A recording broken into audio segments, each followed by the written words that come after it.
Hello বন্ধুরা, আমি এখন অনুরাগ কাশ্যপ পরিচালিত বান্দার বলে সিনেমাটা রিভিউ করতে চলেছি। লিড রোলে আছিল ববি দেওল এবং অন্যান্য আর্টিস্টরা রয়েছে এই কাজটার মধ্যে। তো কেমন হলো সিনেমাটা সেটা নিয়ে আমি কথা বলবো। এই ছোট করে গল্পটা বলি। এখানে একজন বড় একটা স্টার, সে একটা সময় বহুত পপুলার ছিল, টিভি স্টার, কিন্তু তার এখন হয়তো মার্কেট ভ্যালু সেরকম নেই। সে বিভিন্ন ফ্যামিলি ফাংশন সেখানে গান টান করে বেড়ায় এবং সেখান থেকে সে ইনকাম করে। এবং এই সময় তার কাছে একটা অ্যালিগেশন আসছে, সে একজনকে নাকি সেক্সুয়াল অ্যাসল্ট করেছে। এবার তাকে পুলিশ ধরে নিয়ে যাচ্ছে। এবার ধরে নিয়ে যাওয়ার পর আলটিমেটলি কি হচ্ছে, কি সত্যি সেক্সুয়াল অ্যাসল্ট করেছে নাকি মেয়েটা তাকে ফাঁসাতে যাচ্ছে নাকি সত্যি সে করেছে।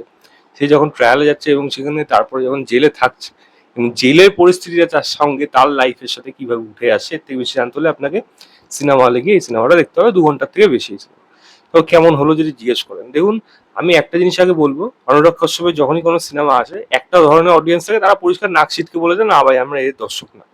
আবার কিছু অডিয়েন্স এরকমও আছে, তারা অনুরাগ কাশ্যপের সিনেমার মধ্যে খারাপ জিনিস থাকলেও তারা ভুল মানে ভালো জিনিসগুলোকে নিয়ে হাইলাইট করে সিনেমাটা একটা মানানসই জায়গায় দাঁড় করিয়ে দেয়, যাতে খারাপ জিনিসগুলোকে হাইলাইট করতে না পারে বা সেই জিনিসগুলোকে নিয়ে বেশি চর্চা করে না।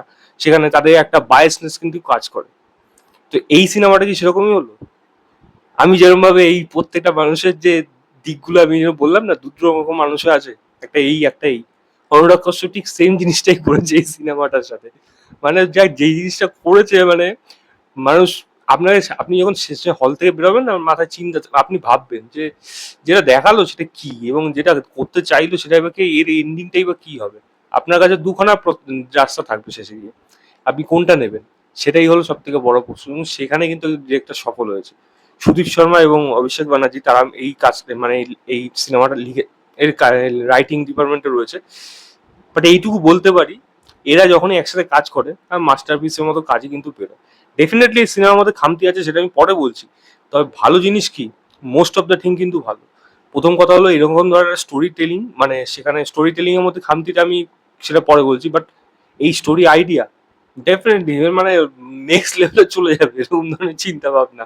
এবং সুস্থ সবল গল্প না এটা, আমি আবারও বলছি কিন্তু অনুরাগ কশ্যপের সিনেমার ধরন যেরকম ধরনের হয়, সুস্থ সবল গল্প হয় না। এই সিনেমাটাও কিন্তু সেরকম সুস্থ সবল গল্প না। সেখানেই সে কিন্তু পুরো বাজিমাত করে দিয়ে গেছে। মানে স্টোরি আইডিয়া নেক্সট, মানে যা যা ও এক্সপেরিমেন্ট করেছে নেক্সট লেভেলে। দ্বিতীয় বললো পারফরমেন্স, মানে ববি দেওলে বোধহয় এটা বোধহয় সেরা অভিনয় বোধহয় আমার, মানে ও একটা জায়গায় যখন ব্রেকডাউন করছে ভেঙে পড়ছে, ফাটিয়ে পারফরমেন্স দিয়েছে এখন। এবং শেষের দিকে ওর যে দিকটা টেরিফিক, মানে আনএক্সপেক্টেড ববি, আমি যেন মানে এরকম কখনো আশাই করিনি যে এরকম ভাবে হতেও পারে। কি পারফরমেন্স দিয়েছে দেখুন, জাস্ট এক্সেলেন্ট পারফরমেন্স। আমি স্বপ্না পাপ্পিরও প্রশংসা করবো, সেও ভালো অভিনয় করেছে এবং মানে সে কিন্তু ভালো শেষের দিকে ভালো সাপোর্ট দিয়েছে। এবং সেই জায়গাগুলো ওইটা কিন্তু পুরোপুরি বুঝতে পারবেন যে ঘটনাটা কি হলো এবং ওর ওর ওই অ্যাক্টিভিটি, ওর অ্যাক্টিংটা সেই জায়গাটা দেখবেন। একটা চোখের দৃশ্য আছে, টেরিফিক ছিল ওখানে।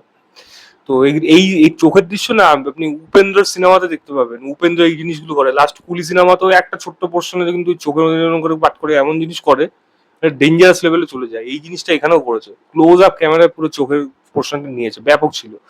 আমি যদি সাবা আজাদ বলি বা রাজবি শেট্টি, ইন্দ্রজিৎ সুকুমারও, সেও ভালো পারফরমেন্স দিয়েছে।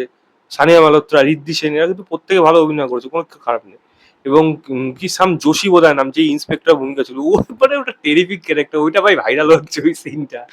ও যা করেছে ওই জায়গাটা, আপনি রীতিমতো হাসবেন। মানে ওটা ডেঞ্জারাস জায়গা ছিল, মানে ওই কনভারসেশনটা আউটস্ট্যান্ডিং হয়ে গেছে। মানে ভদ্র সমাজে তো অবশ্যই শুনতে পারবেন না এই কথাগুলো, আপনাকে নিষিদ্ধভাবেই শুনতে হবে, কিন্তু মজাটা কিন্তু আপনি পুরোপুরি পাবেন, যেটা আমি কিন্তু পুরো বলে দিতে পারি।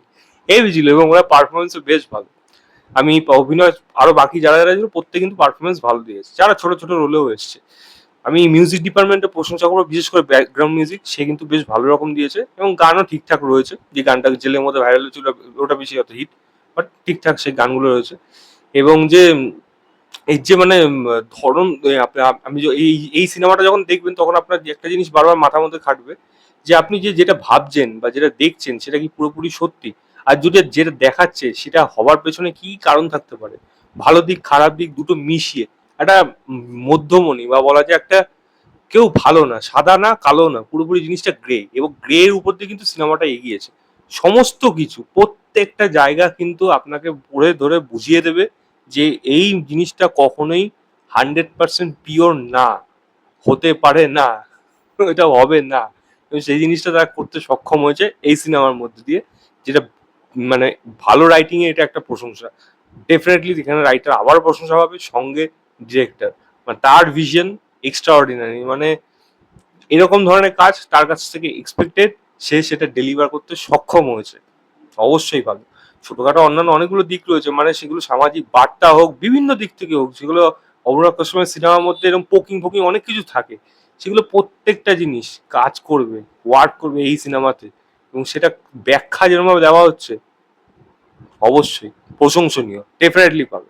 আরো অনেক জিনিস আছে যেগুলো সিনেমার মধ্যে ভালো জিনিস আলোচনা করা যায়, মানে আর্ট, টেকনিক্যাল ডিপার্টমেন্ট হোক, মানে আর্ট ডিরেকশন হোক, উম, সব সব কিছু দিক থেকে কিন্তু সিনেমাটা বেশ ভালো।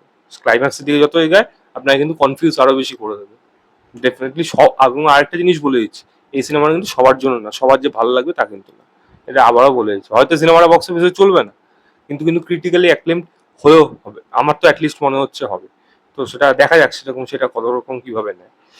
এবার কথা হলো সিনেমার মধ্যে খারাপ জিনিস কি। আমি স্ক্রিন প্লের মধ্যেই আমি বলেছি যে স্ক্রিন প্লে স্টোরি টেলিং ভালো, কিন্তু স্টোরি টেলিং এর পেসিংটা আমার মনে হচ্ছে একটু ফাস্ট পেস করার একটু প্রয়োজন ছিল। কিছু কিছু জায়গায় কিন্তু লেন্দি একটু ড্র্যাগ করে গেছে, যেটা আমার এই সিনেমা দেখে মনে হচ্ছে, এবং কিছু জায়গায় কিন্তু একটু বোর করলেও করবে, এটা আমার অ্যাটলিস্ট মনে হয়েছে। সিনেমার লেন্থ 2 ঘন্টা থেকে একটু বেশি, তো 2 ঘন্টার নিচে 1 ঘন্টা 50 মিনিটের মধ্যে কিন্তু সিনেমাটাকে র্যাপ আপ করে দেওয়া যেতে পারত, তাহলে হয়তো এর থেকে আরো একটু বেটার হতো।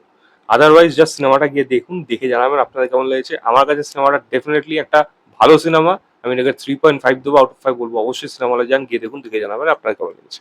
এই ছিল আমার বড় রিভিউ বান্দারবালে সিনেমাটা। ভিডিওটা ভালো লাগে লাইক শেয়ার, চ্যানেলটাকে অবশ্যই সাবস্ক্রাইব করবেন। বাই।